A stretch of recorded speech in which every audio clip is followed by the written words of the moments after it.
Srácok, a mai videóban reagálni fogunk erre a random klippekre.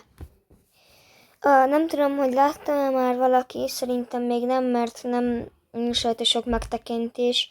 Ez a videós, ez a random klippek csinált egy videót rólam, hogy tudjátok, az első videó második részéből, vagy elsőből, nem is tudom már, hogy ott egy falu editemből azt lemásolt. És most reagálni szeretnék rá, hogy milyen videói vannak, mert hogy ez engem nagyon felidegesített, hogy az én videómból miért vág ki egy részt és rak fel YouTube-ra. Úgyhogy szerintem nézzük is meg a bejegyzéseit. Manuel lelkes hallgató, Manuel van, akkor már az undorító.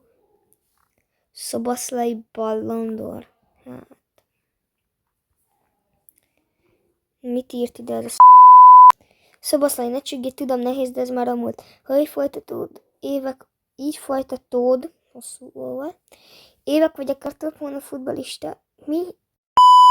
Évek vagy akár több hónap, és te leszel a világ egyik, vagy akár legjobb futballistája.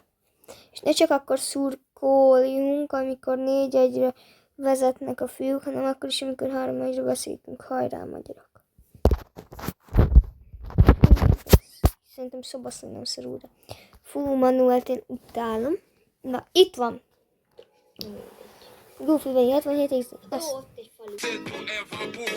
kommentáltam is, hogy ez rólam készült, ez nem saját tartalom, ez nem videó. Ez is mi? Erről is kommentáltam, hogy ez a marginál szurkoló. De hát ez... Mik ezek? Mi?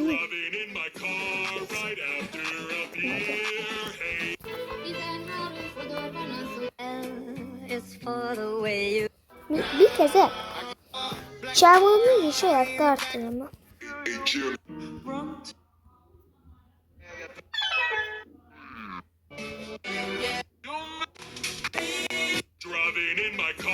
Ezek a videó.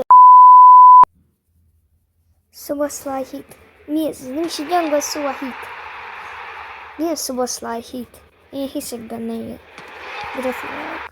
Five Nights at Freddy's december 5. Freddy-t